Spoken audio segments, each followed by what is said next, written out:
보병공 시대의 재물 언어 미국 전설적 투자가 구인의 사주명조 구조 분석 발표에 오신 여러분을 환영합니다. 조지 소로스, 워런 버핏, 찰리 멍거, 피터 린치, 레이 달리오, 벤저민 그레이엄, 존 템플턴, 스탠리 드러켄밀러, 짐 로저스. 이 9분의 거장들을 피크닉 신용호 작가님께서 분석하셨고 이스턴 드래곤 출판사에서 발행했습니다. 본서의 서문입니다. 이 책은 재물의 달인들을 기륭으로 평가하기 위함이 아닙니다.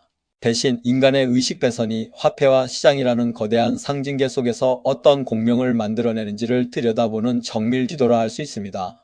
사주명조는 운명을 고정시키는 감옥이 아닌 의식 수준에 따라 작동하는 알고리즘입니다. 같은 해에 태어났어도 투기꾼과 자산가가 나뉘는 것은 운이 아닌 그 구조를 해석하고 사용하는 주체의 층위가 다르기 때문입니다. 우리는 이 9지성인의 성공을 흉내내는 것이 아니라 그 명조에서 드러나는 공통의 에너지 패턴과 각자가 선택한 의식의 위치를 읽어낼 것입니다. 보병공 시대는 분리에서 연결로 지배에서 공명으로 이행하는 시간입니다.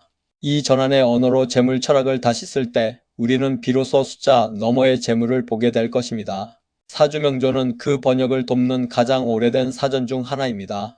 이 책이 독자분들의 투자 기법을 가르치기보다는 스스로의 의식 구조와 재물의 관계를 되묻는 거울이 되기를 바랍니다. 이어서 우리가 사주명조를 해석하는 7가지 원칙에 대해 말씀드리겠습니다. 이는 예언이 아닌 구조를 읽는 법입니다. 첫째, 명조는 고정된 운명이 아닌 작동 알고리즘입니다. 이렇다가 아니라 이렇게 작동한다로 해석합니다. 둘째, 기륭 단정을 피합니다. 어떤 에너지의 결연은 그 자체로 하나의 학습 좌표입니다. 셋째, 체용을 분리합니다. 체는 타고난 구조, 용은 그 구조를 운용하는 방식이며 용이 달라지면 결과는 완전히 달라집니다. 넷째, 대우는 날씨지 기후가 아닙니다. 10년 단위의 에너지 흐름 속에서 무엇을 심고 거두느냐는 본인의 선택에 달려 있습니다. 다섯째, 십성은 역할 언어입니다. 정제, 편제, 정관, 평관, 식신, 상관, 정인, 편인, 비견, 컵제 모두 의식이 세계와 맺는 10가지 관계 양식이며 그중 무엇도 본래적으로 좋거나 나쁘지 않습니다. 여섯째, 시주가 불명한 공인의 경우 년, 월, 일, 3주만으로 구조를 읽습니다. 마지막으로 7째, 해석의 목적은 질문자의 자각입니다. 독자가 자신의 내면을 더 깊이 들여다볼 수 있도록 돕는 언어만을 사용합니다. 이제 첫 번째 인물 조지 소로스입니다. 그는 1930년 8월 12일 헝가리 부다페스트에서 태어났습니다. 어린 시절 나치 점령과 홀로코스트를 겪었고 런던 정경대학에서 칼 포퍼의 사상을 흡수했습니다. 퀀텀 펀드를 운용하며 재기성 이론을 시장에 적용한 철학적 투기자로 불리며 1992년 영국 파운드와 공매도로 영란은행을 굴복시킨 사나이로 역사에 기록되었습니다. 그의 사주명조를 살펴보면 양력 기준으로 시주는 공개 자료 부재로 미상입니다. 일주는 갑오, 월주는 갑신, 연주는 경호입니다. 오행 분포를 보면 목 2, 화 2, 토 0, 금 2, 수 0입니다. 일간은 갑목이며 년간 평간 경금, 월간 비견 갑목, 일지 및 연지 상간 오화가 특징적입니다. 구조를 해석해보면 일간 갑목이 신월 즉 초가을에 태어났습니다. 갑목은 본래 거목의 상으로 곱게 자라려는 본성이 있지만 신월의 금기는 갑목을 벤다는 특징을 가집니다. 이른바 추목봉금의 형국으로 가을 나무가 토끼를 만난 구조입니다. 연간 경금 평간이 월지 신금에 뿌리 내려 칠살로 솟아 있는데 이는 고지스러운 압력과 체제로부터 오는 시련을 상징합니다. 어린 시절 나치 점령을 겪은 배경과 정확히 공명합니다. 이 명조의 비범함은 일지와 연지에 나란히 놓인 오와 상간입니다. 갑목의 상간 오화가 강력한 평간 경금을 불로 재련하는 이른바 상간가살 구조입니다. 체제의 압력을 언어와 이론, 전략으로 되받아치는 타고난 문법이죠. 퀀텀 펀드의 재기성 개념이 정통 경제학에 던진 도전은 바로 이 상간가살의 의식이 지적 차원에서 작동한 것입니다. 원국의 수가 부재한 점도 주목할 만합니다. 인성이 결여된 갑목은 스스로의 뿌리를 외부에서 길어와야 하며 그 갈증이 철학, 이론, 자선으로 표출되었습니다. 투자 철학과 명조의 공명을 보면 시장을 예측의 대상이 아닌 참여자의 믿음이 실제를 변형시키는 재기적 과정으로 본 재기성 이론은 평간을 상간으로 제압하는 이 명조의 알고리즘을 그대로 일어난 것에 가깝습니다. 이는 시장과의 변증법적 대화로 기능했습니다. 다음은 대운입니다. 순행 대운수로 출생 후 27일 기준입니다. 소로스의 청년기 의류 병술대운에는 평간금기가 여전히 무거워 영국 이주와 학문적 방황 초기 직업적 불안정이 겹쳤습니다.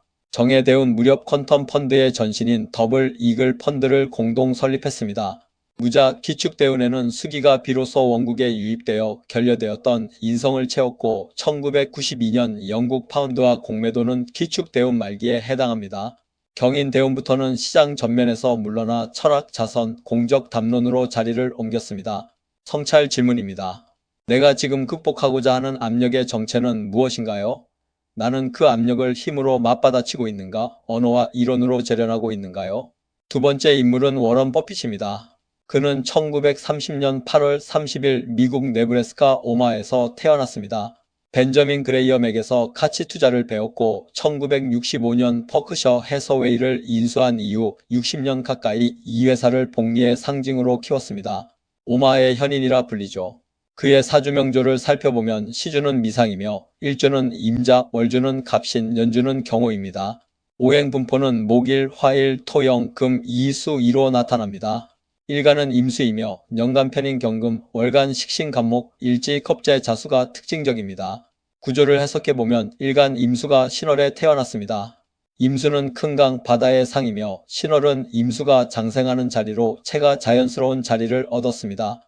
게다가 일지자수에 녹을 두어 심각한 구조가 뚜렷합니다. 월지 신금이 편인으로 임수를 생하고 연간 경금 역시 편인입니다.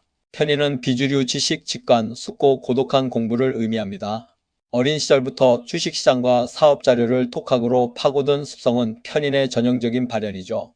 그리고 그 모든 사유가 월간 식신간목으로 출력됩니다. 식신은 자기 언어로 세상을 먹이는 별이며 주주서한이라는 독보적 장르의 수필이 매년 쏟아져 나오는 까닭은 이 식신이 살아있기 때문입니다. 재성은 연지 5와 정제로만 있습니다. 단기 시세 차익이 아닌 장기 복리 구조 한 회사의 주식을 수십 년 보유하는 방식은 5와 정제의 품성을 그대로 표현합니다. 관성인 토가 원국에 부재한데 이는 외부 규율에 얽매이지 않고 스스로 규율을 세우는 자기 책임형 구조입니다. 버크셔 해서웨이가 30명 수준의 비관료적 구조로 운영되는 모습은 관성 부재 명조가 의식적으로 도달한 이상적인 운용 방식입니다. 수, 과다, 금, 유력, 목으로 배수하는 이 구조에서 용신은 식신간목입니다. 거대한 물이 쓸모있는 큰 나무를 키우는 그림, 이것이 버핏식 가치 투자의 명조적 은유입니다. 투자 철학과 명조의 공명을 보면 버핏은 주식을 사지 않고 기업을 산다고 말합니다. 시세를 추적하지 않고 기업의 본질 가치를 추적하는 것은 식신이 재성을 꾸준히 생하는 구조, 즉 자기 언어로 기른 판단력이 시간을 복리로 굴려 재물을 형성하는 알고리즘이죠. 상관격의 영리함이 아니라 식신격의 인내입니다. 다음은 그의 대운 흐름입니다. 순행 대운수 3으로 출생 후 9일 기준입니다. 버핏의 초년의류 병술대운은 금기가 강한 시기로 편인 인성이 두터워지며 학습과 숙고의 시간을 길게 가졌습니다. 정해, 무자 대운에는 스승 벤저민 그레이엄과의 결정적 만남, 초기 투자 조합 운영, 그리고 1965년 버크셔 해서웨이 인수가 이루어졌습니다. 기축 경인 대운에는 보험 본위의 현금 흐름 모델을 확립했고 신묘, 임진 대운을 거치며 미국 자본주의의 정신적 상징이 되었습니다. 만년계사, 갑오 대운은 자산 승계와 자선의 시기로 이어집니다. 성찰 질문입니다. 나는 결과를 빨리 수확하려 하는가 아니면 오래 복리되도록 놓아두는가? 내 안의 식신은 무엇을 기르고 있는가? 세 번째 인물은 찰리 먼거입니다. 그는 1924년 1월 1일 미국 네브래스카 오마에서 태어났습니다. 하버드 로스쿨 출신 변호사로 출발하여 1959년 버핏을 만나 평생의 사업 동반자가 되었습니다. 버크셔 해서웨이 부회장으로서 정신적 격자 모델이라는 다학제적 사고 틀을 제시했고 2023년 11월 99세에 세상을 떠났습니다. 그의 사주명조를 보면 시주는 미상이며 일주는 기묘, 월주는 갑자, 연주는 개입니다. 오행분포는 목 2, 화영, 토일, 금 0, 수 3입니다. 일간은 기토이며 연간 편재 개수, 월간 정관 간목, 일지 평간 묘목이 특징적입니다. 구조를 해석해보면 일간 기토가 자월 한겨울에 태어났습니다. 기토는 밭의 흙, 비옥한 토양이지만 자월의 한수는 흙을 얽게 하는 경향이 있어 먼저 화로 조우하여 땅을 녹여야 작물이 자라는 구조입니다. 먼거의 핵심 격언인 자신의 무지의 원을 알라는 말은 재성가다, 관살 혼잡의 명조가 체득한 생존의 지혜입니다. 관여할 수 없는 영역에 뛰어들면 흙은 물에 쓸려가지만 자신이 아는 영역을 지키면 흙은 대하의 강둑이 됩니다. 다음은 대운 흐름입니다. 역행 대운수로 출생 전 24일 기준입니다. 멍거의 역행 대운은 어린 시절부터 수기와 금기가 계속 유입되는 시기였습니다. 20대 신유 대운에 하버드 로스쿨에 진학했고 30대 경신 대운에 변호사, 부동산, 초기 투자를 시작했습니다. 1959년 35세 즈음 버핏과의 만남은 경신 대운 안에서 이루어졌죠. 48세부터의 기미 대운은 드디어 일간과 같은 토가 들어오는 시기로 자기 중심을 단단히 세우는 시절이었습니다. 58세 무, 68세 정사, 78세 병진 대운은 결려되었던 화가 차례로 들어오며 조우가 회복되었습니다. 멍거의 지혜가 대중에게 본격적으로 알려진 시기가 바로 이 화운입니다. 성찰 질문입니다. 나는 내가 모르는 것 앞에서 얼마나 정직한가요? 결려된 것을 억지로 채우려 하기보다 결여의 자리에 어떤 지식과 태도를 세울 것인가요? 네 번째 인물은 피터 린치입니다. 그는 1944년 1월 19일 미국 매사추세츠 뉴턴에서 태어났습니다. 1977년부터 1990년까지 피델리티의 마젤란 펀드를 운용하며 13년간 연평균 29.2%의 수익률을 기록해 뮤추얼 펀드 사상 최고의 전설로 남았습니다.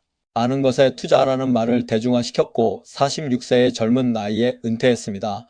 그의 사주명조를 보면 시주는 미상이며 일주는 이모, 월주는 을축, 연주는 개미입니다. 오행분포는 목일, 화일, 토이, 금, 영, 수, 이입니다.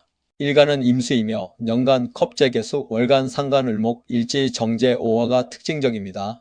구조를 해석해보면 일간 임수가 축월 엄동에 태어났습니다. 버핏과 같은 임수이지만 태어난 계절이 다릅니다. 축월은 토가 주인인 달이며 정관기토가 월령에 암장되어 있습니다. 임수 입장에서는 관성이 월령을 차지한 월령정관격의 그림입니다. 정관격은 조직, 규율, 공적 권위의 별인데 월간의 상관을목이 투출하여 정관과 상관이 함께 있는 상관경관의 구조를 이룹니다.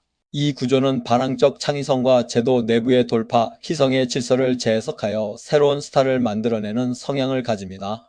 다행히 년지 미토와 월지 축토가 묵직하게 관성을 받쳐주고 일지에 오와 정제가 지지 한복판에 박혀 있습니다. 피터 린치가 마트 선반과 아이들의 장난감에서 투자 아이디어를 찾으라고 한 것은 일지 오와 정제가 일상 속에서 재물의 맥락을 읽어내는 능력이기 때문입니다. 상관을목과 정제 오화가 연결되어 상관생제의 흐름을 만드는데 이는 창의적 언어가 일상의 재물로 이어지는 구조입니다. 마젤란 펀드의 단기 고수익이 13년에 걸쳐 지속된 까닭 그리고 그 지속이 46세에서 깨끗하게 끊긴 까닭은 이 구조를 보면 납득됩니다. 수일간이 토 관성에 둘러싸여 있으므로 금 인성이 있다면 관인 상생의 이상적 그림이 되겠지만 금이 원국에 부재합니다. 그래서 린치는 관과 재를 직접 연결하는 방식으로 살았는데 피델리티라는 조직 안에서 자유롭게 움직인 방식이 바로 이 금 없는 구조의 운용법이었습니다. 투자 철학가 명조의 공명을 보면 심루타를 찾아라, 아는 것에 투자하라는 그의 모토는 상관과 정제가 결합된 알고리즘입니다. 일상 속에서 언어로 분별한 작은 신호가 일지 오와 정제를 통해 실물 수익으로 전환되는 것이죠. 다음은 대운 흐름입니다. 역행 대운수로 출생 전 13일 기준입니다. 피터 린치의 어린 시절 갑자, 개의 대운은 수기가 더해져 신강해지는 시기였습니다. 24세 임술 대운부터 피델리티 입사 및 분석가 경력이 본격화됩니다. 34세 신유 대운은 부재했던 금 인성이 드디어 유입되는 시기이며 마젤란 펀드의 황금기가 이 대운에 정확히 수렴합니다. 44세 경신 대운 초입인 1990년 은퇴 결정은 상관을목을 경금이 치는 을경합금의 그림 즉 창의의 별이 은인의 별과 합해 사라진 구간입니다. 이후 54세 기미 대운부터는 자선, 교육의 정관 궤도로 방향을 옮겼습니다. 성찰 질문입니다. 내가 지금 보고 있는 일상의 작은 신호 중에 언어로 풀어내면 값을 지닐 수 있는 관찰은 무엇인가요? 다섯 번째 인물 레이 달리오입니다. 그는 1949년 8월 8일 미국 뉴욕 퀸스에서 태어났습니다. 1975년 자택 아파트에서 브리지워터 어소시에이츠를 창립하여 이후 세계 최대의 헤지펀드로 키워냈습니다. 원칙이라는 경영 철학서로 유명하며 시장을 거대한 기계로 이해하려는 시스템 사고의 대표적 인물입니다. 그의 사주명조를 살펴보면 시주는 미상이며 일주는 경호, 월주는 임신, 연주는 기축입니다. 오행분포는 목, 영, 화일, 토, 이, 금, 이, 수일입니다. 일간은 경금이며 년간 정인, 기토, 월간, 식신, 임수, 일지, 정관, 오화가 특징적입니다. 구조를 해석해보면 일간 경금이 신월 초가을에 태어났습니다. 경금은 토끼, 강철, 큰 광석의 상이며 신월은 경금의 녹지입니다. 체가 자리를 얻었고 연간, 키토정인, 연지 축토가 일간을 생하고 도화 전반적으로 심각한 구조입니다. 월간 임수식신이 투출했습니다. 경금이 임수를 만나면 경금수청, 즉 예리한 금이 맑은 물에 씻겨 빛을 내는 그림입니다. 식신 임수는 사유의 흐름, 글의 강물 체계화된 지식의 방류를 의미하며 그의 두꺼운 철학서 원칙이 이 명조의 식신에서 자연스럽게 흘러나옵니다. 일지에 오와 정관이 있는데 경금 일간에게 정관은 금 단련의 불입니다. 조직 운영에서 극단적 투명성과 체계적 피드백을 요구한 방식은 자기 자신에게 정관의 불을 통과시키는 일상적 수련이라 할 수 있습니다. 원국의 목이 부재한데 목은 경금에게 재성이며 재성이 원국에 직접 드러나 있지 않다는 것은 재물을 직접적으로 쫓지 않았음을 의미합니다. 달리오의 자산은 원칙이라는 체계를 팔아서 얻어진 것이지 재물 자체를 쫓아 쌓은 것이 아닙니다. 식신이 관으로 이어지며 관이 다시 인으로 살아나는 식신생관, 관인상생의 흐름이 자산을 부수적으로 만들었습니다. 용신은 월간 임수식신이며 희신은 일지 오화 정관입니다. 투자 철학과 명조의 공명을 보면 달리오의 원칙은 반복 가능한 의사결정 규칙으로 경험을 체계화한 기록입니다. 이는 식신격이 일상을 기록하고 정관이 그것을 제도로 굳히는 전형적인 운용입니다. 시장을 머신으로 본 것은 경금 일간의 냉정한 관찰자 시점이죠. 다음은 대운입니다. 역행 대운수로 출생일 당일 기준입니다. 달리오의 어린 시절 신미 대운과 11세부터의 경호 대운은 비경과 정관이 오르락내리락하는 시기였습니다. 21세 기사 대운에 정인과 편관이 함께 들어와 학습과 도전의 시기가 열렸고 1975년 26세에 브리지워터 창업이 이 대운 안에 있습니다. 31세 무진 대운은 대규모 사업 확장의 토인성운이었으며 41세부터의 정묘 대운은 재성목이 들어오는 시기로 자산이 폭발적으로 불어난 구간에 해당합니다. 51세 병인, 61세 을축, 71세 갑자 대운까지 재와 간이 교차하며 확장되어 2010년대 브리지워터의 정점과 원칙 출간이 이 시기에 놓입니다. 성찰 질문입니다. 나는 내 경험을 반복 가능한 원칙으로 체계화하고 있는가요? 식신의 흐름을 관해 담아내고 있는가? 아니면 흐르는 대로 흘려보내고 있는가요? 여섯 번째 인물 벤저민 그레이엄입니다. 그는 1894년 5월 9일 영국 런던에서 태어나 어린 시절 미국으로 이주했습니다. 컬럼비아 대학 교수이자 현대가치 투자의 창시자로 불리며 그의 저서 증권 분석과 현명한 투자자는 투자의 고전이 되었습니다. 그의 가장 유명한 제자가 바로 워런 버핏입니다. 사주명조를 보면 시주는 미상이며 일주는 신해, 월주는 기사, 년주는 갑오입니다. 오행분포는 목일, 화, 이, 토일, 금, 일, 수일입니다.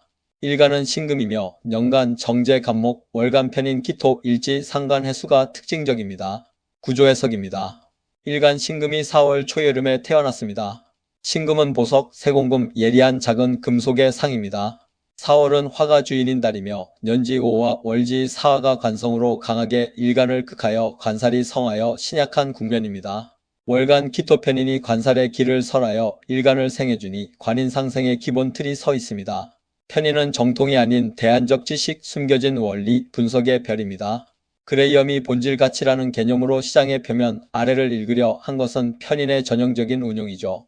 연간 간목은 정제이며 정당한 노동과 계약으로 쌓는 재물입니다. 그러나 간목은 연간에 있어 먼 거리의 재물이고 지지오화에 의해 일부 설됩니다. 그는 재물을 얻으려 한 사람이 아니라 재물을 이해하려 한 사람이었습니다. 일지 해수는 상간이며 신금에게 해수는 사유의 맑은 흐름입니다. 이 상간 해수가 연간 간목 정제를 은근히 생해주어 사유가 재물로 가는 경로인 상간생제가 만들어져 있지만 원국 전체에서 상간생제의 길이 직접적이지는 않습니다. 용신은 월간 기토편인입니다. 관사를 설하여 일간을 살리는 이 구조는 곧 분석-예다 시작이 보존의 알고리즘이며 안전마진이라는 그의 핵심 개념은 바로 이 편인의 운용 원리입니다. 투자 철학과 명조의 공명을 보면 그레이엄은 시장을 미스터 마켓이라는 변덕스러운 조울증 이웃으로 의인화했습니다. 이 비유는 관살이 많은 신약 구조가 생존을 위해 개발한 감정적 거리두기 기법이며 가치 투자의 핵심인 절제가 바로 관살 앞에서 편인으로 버티는 자의 내공입니다. 다음은 그의 대운 흐름입니다. 순행 대운수로 출생 후 28일 기준입니다. 그레이엄은 9세 경호 대운부터 아버지의 사망과 가계의 몰락을 겪었습니다. 오화는 편관 즉 시련의 절기였습니다. 19세 신미대운의 컬럼비아 대학 수학으로 비경과 편인의 기운이 드리워 학업이 빛났습니다. 29세 임신대운의 월스트리트 입문, 39세 계유대운 초입인 1929년의 대공황으로 개인 자산의 대부분을 잃었습니다. 그러나 같은 계유대운의 증권 분석을 지필하며 상처가 저술로 결정화되었습니다. 49세 갑술대운의 정제가 투출하여 현명한 투자자를 지필했고 이후의 울루에서 재물보다 제자와 저작으로 뜻을 남겼습니다. 성찰 질문입니다. 나는 재물을 쫓고 있는가? 아니면 재물의 원리를 쫓고 있는가요? 두 길은 같은 길처럼 보이지만 결국 다른 산에 도달합니다. 일곱 번째 인물 존 템플턴입니다. 그는 1912년 11월 29일 미국 테네시 윈체스터의 가난한 집안에서 태어났습니다. 예일 대학과 옥스퍼드 로즈 장학생을 거쳐 월스트리트에 진출했고 1954년 템플턴 크로스 펀드를 설립했습니다. 세계 최초의 글로벌 분산 투자가로 불리며 1987년에는 영국 여왕으로부터 키사 자기를 받았습니다. 만년에는 종교와 과학의 대화를 위한 템플턴 재단을 세웠습니다. 사주명조를 보면 시주는 미상이며 일주는 기후, 월주는 신해, 년주는 임자입니다. 오행분포는 목, 영, 화, 영, 토, 일, 금, 이, 수, 3입니다. 일간은 기토이며 년간 정제, 임수, 월간 식신, 신금, 일지, 식신, 유금이 특징적입니다. 구조를 해석해보면 일간 기토가 해월 초겨울에 태어났습니다. 먼 거와 같은 기토이지만 계절의 결이 다릅니다. 템플턴의 유명한 격언인 가장 비관적인 곳에서 살아는 제다신약 명조가 생존을 위해 발견한 역설의 지혜입니다. 모두가 두려워할 때 재성은 비로소 저평가되며 이는 수가다 명조가 반대 극단에서 기회를 읽는 방식입니다. 다음은 그의 대운 흐름입니다. 순행 대운수로 출생 후 8일 기준입니다. 템플턴의 어린 시절 임자 개축대운은 수기가 더욱 가중된 시기로 집안은 가난했지만 학업은 뛰어났습니다.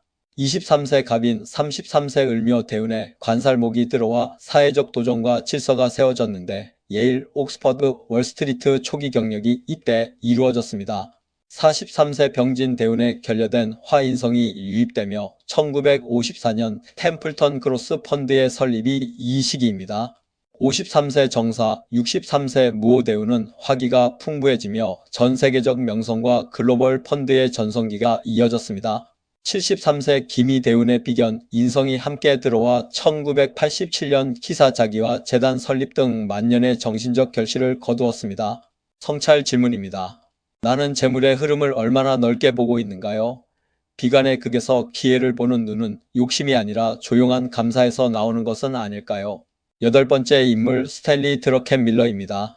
그는 1953년 6월 14일 미국 펜실베이니아 피츠버그에서 태어났습니다. 젊은 시절부터 뱅크 오브 피츠버그에서 분석가로 출발하여 1981년 듀케인 캐피털 매니지먼트를 창립했습니다. 이후 조지 소로스의 퀀텀 펀드 수석 포트폴리오 매니저로서 1992년 영국 파운드와 공매도의 실무 설계자가 되었습니다. 가치와 거시를 결합한 탑다운 투자의 거장으로 불립니다. 사주명조를 보면 시주는 미상이며 일주는 병신, 월주는 무호, 년주는 계사입니다. 오행분포는 목, 영, 화, 3, 토, 일, 금, 일, 수일입니다. 일간은 병화이며 년간 정관, 개수, 월간, 식신무토, 일지, 편재, 신금이 특징적입니다. 구조 해석입니다. 일간 병화가 5월 한여름에 태어났습니다. 병화는 태양의 상이며 5월은 병화의 제왕입니다. 화기가 원국 안에 연지 4와 월지 5와 일간 병화로 세 자리에 자리 잡아 신강을 넘어 화세 염상의 구조입니다. 이 과열을 풀어주는 것이 년간 개수 정관입니다. 개수는 이슬, 맑은 물, 차가운 논리의 상징이며 이 한 글자의 수기가 불길을 다스리는 유일한 조의 역할을 합니다. 일지 신금 편제가 개수 정관을 생하여 재생관의 흐름을 만들고 시장을 읽는 차가운 시야가 판단의 지소로 결정화됩니다. 월간 무토식신이 투출하여 병화의 강렬한 에너지를 설해주는데 이는 식신생재의 흐름 즉 판단이 언어로 흘러나와 재물을 살찌우는 구조입니다. 그러나 가장 핵심적인 지점은 강한 화가 유일한 정관 개수를 증발시킬 위험이 있다는 것입니다. 이 명조는 조용신인 정관 개수를 얼마나 잘 지키느냐에 따라 운용의 질이 결정됩니다. 그가 리스크 관리를 평생의 화두로 삼은 이유와 매크로 관점으로 시장을 보라는 원칙을 고수한 이유는 이 조의 언어와 정확히 일치합니다. 수가 부족하지만 일지 신금 속에 지장간 임수가 숨어있어 잠재적 수원이 확보되어 있습니다. 이 숨은 수맥을 대운이 건드릴 때마다 그는 결정적인 기회를 잡았습니다. 투자 철학가 명조의 공명을 보면 큰 기회가 오면 전부 걸어라. 그리고 그 외에는 아무것도 하지 말라는 그의 말은 조우 정관이 유일무이한 명조의 행동 원리입니다. 불길은 늘 타오르되 결정적인 순간에만 정관에 물을 맞추는 것이 이 구조의 핵심입니다. 다음은 그의 대운 흐름입니다. 역행 대운수로 출생 전 8일 기준입니다. 드러켄 밀러의 어린 시절 정사 병진 대운은 불이 더 붙을 시기였습니다. 23세 을묘 대운부터 인성목이 유입되어 학습, 입사, 성장의 시기를 맞았습니다. 33세 갑인 대운 초에 퀀텀 펀드로 합류하여 1992년 파운드와 공매도의 전설을 만들었습니다. 43세 개축 대운은 정관과 식상 축토가 동시에 들어와 조우가 극적으로 회복되는 시기로 듀케인 캐피털의 전성기가 이 구간입니다. 53세 임자 대운부터는 파동이 컸는데 2008년 금융위기는 평간 임수가 강하게 들어와 시장의 냉기와 직면한 때입니다. 63세 신해 73세 경술 대운은 재성과 관성이 번갈아 들어오는 원숙기입니다. 성찰 질문입니다. 나는 큰 기회 앞에서 망설이지 않을 준비가 되어 있는가요? 그 기회를 알아보는 판단의 불은 무엇이 시켜주고 있는가요? 아홉 번째 인물 짐 로저스입니다. 그는 1942년 10월 19일 미국 메릴랜드 볼티모어에서 태어났습니다. 예일 대학과 옥스퍼드를 거쳐 1970년 소로스와 함께 퀀텀 펀드를 공동 창립했습니다. 37세의 젊은 나이에 은퇴한 후 두 차례 오토바이와 자동차로 세계 일주를 하며 상품 투자의 선구자로 불렸고 2007년 가족과 함께 싱가포르로 이주해 동방의 세기를 전망했습니다. 사주명조를 보면 시주는 미상이며 일주는 을사, 월주는 경술, 연주는 이모입니다. 오행분포는 목일, 화, 이, 토일, 금, 일, 수일입니다. 일간은 을목이며 년간 정인, 임수, 월간 정관, 경금, 일지, 상간, 사화가 특징적입니다. 구조 해석입니다. 일간 을목이 수월 늦가을에 태어났습니다. 을목은 풀, 넝쿨, 유연한 식물의 상입니다. 역사는 반복되지 않지만 운율이 맞는다는 로저스의 애호격언은 인성, 즉 과거의 학습을 현재에 투사하는 능력의 전형입니다. 그는 예측자가 아니라 원사료를 읽는 자이며 정인의 빛 아래서 경금 정관을 따라 역사적 주기를 들여다본 것입니다. 다음은 그의 대운 흐름입니다. 순행 대운수로 출생 후 20일 기준입니다. 로저스의 7세 신의 대운은 평관, 인성의 시기로 어린 시절부터 경제에 눈을 떴습니다. 17세 임자, 27세 개축 대운은 정인, 편인이 짙게 들어오는 시기로 예일과 옥스퍼드, 월스트리트 입문, 그리고 1970년 퀀텀 펀드 공동 창립이 이 구간에 있습니다. 37세 갑인 대운 초인 1980년에 깨끗하게 은퇴하고 세계 일주에 나선 것은 비견, 겁제목이 들어오며 자립과 자기 길이 열린 시점과 일치합니다. 47세 을묘 대운은 저술 방송의 황금기였고 57세 병진, 67세 정사 대운은 상관이 강해지는 시기로 대중적 발언이 극대화되고 싱가포르 이주와 동방의 세기 담론이 이 구간입니다. 77세 모 이유는 토화가 정제 상관으로 반복되며 원구간의 열기와 정제 창고를 다시 건드리는 만년의 결산기입니다. 성찰 질문입니다. 나는 세계를 스승으로 삼고 있는가요? 발설하는 말의 절반을 들어주는 침묵의 물은 어디에 있는가요? 이제 9명조에서 드러나는 공명의 패턴을 종합해 보겠습니다. 이들은 돈을 잘 버는 팔자가 아니라 돈을 오래 이해한 사람의 내면 구조를 보여줍니다. 첫째, 재성이 과하거나 적음의 양극을 보입니다. 그레이엄 달리오, 드러켄 밀러의 명조에는 재성이 원국에 강하게 투출해 있지 않고 멍거 템플턴의 명조는 제다 신약의 극을 보여줍니다. 재물이 많아야 부자가 되는 것이 아니라 재성과 맺는 관계가 명확해야 부자가 되는 것입니다. 둘째, 식상의 출구가 열려 있습니다. 소로스는 상관, 퍼핏은 식신, 린치는 상관, 달리오는 식신, 드러켄 밀러는 식신, 로저스는 식상혼잡으로 거의 모든 명조의 식신 또는 상관이 원국의 출력 경로로 작동합니다. 이들은 모두 자신의 판단을 언어로 번역한 사람들입니다. 셋째, 관성과의 독특한 거리입니다. 퍼핏은 관성이 없고 소로스는 관사를 상관으로 제압하며 멍거는 관사론잡을 학습으로 재구성했습니다. 린치는 상관경관의 반항적 창의성을 보였고 그레이엄은 관살 과다를 편인으로 설했습니다. 이들은 모두 기존 제도의 관성을 그대로 따른 사람들이 아닙니다. 오히려 관성과의 비정상적인 거리감이 그들을 독자적인 투자가로 만들었습니다. 넷째, 조우의 결여와 그 보완입니다. 멍거는 한겨울의 기토, 템플턴은 한겨울의 기토, 소로스는 초가을의 간목으로 이들 명조는 모두 계절적 결렬을 안고 있습니다. 결여는 운명이 아니라 지도이며 그 결여된 자리가 바로 그 사람이 평생 탐구할 주제가 됩니다. 다섯째, 대운의 굴곡을 거부하지 않았습니다. 그리고 여섯째, 만년의 회양을 통해 그들의 지혜를 사회에 환원했습니다. 결론적으로 재물과 의식의 연금술은 이 9명조가 우리에게 재물은 외부의 숫자가 아니라 내부의 질서라는 것을 가르쳐 줍니다. 같은 양의 돈이라도 어떤 의식이 들고 있느냐에 따라 권력이 되기도 하고 연결의 매개가 되기도 하며 부담이 되거나 자유가 되기도 합니다. 사주명조는 우리에게 이 질서의 청사진을 보여주지만 청사진이 곧 완성된 집은 아닙니다. 청사진을 어떻게 읽고 어떤 집을 짓느냐는 오롯이 건축자의 의식에 달려 있습니다. 보병공 시대에 우리는 더 이상 돈을 벌고자 한다고 말하지 않습니다. 대신 나와 재물 사이의 관계를 의식으로 정렬시키고자 한다고 말합니다. 이 9명의 거장들은 모두 다른 구조, 다른 결여, 다른 대우를 살았지만 공통점이 있다면 그들 모두 자신의 명조와 싸우지 않고 대화했다는 점입니다. 명조는 적이 아니라 내면의 언어입니다. 그 언어를 배우면 재물은 더 이상 쫓아야 할 대상이 아니라 함께 걷는 동행이 됩니다. 부디 이 책이 독자 한 분 한 분의 내면에서 자신만의 재물 언어를 발견하는 작은 문고리가 되기를 바랍니다. 피크닉 신영호 작가님과 이스턴 드래곤 출판사였습니다. 감사합니다. 본 자료는 보병공 시대의 재물 언어 미국 전설적 투자가 구인의 사주명조 구조 분석에 대한 판권지 정보입니다. 저자는 피크닉 신영호이며 이스턴 드래곤 출판사에서 발행했습니다. 초판은 병오년 봄에 출간되었습니다.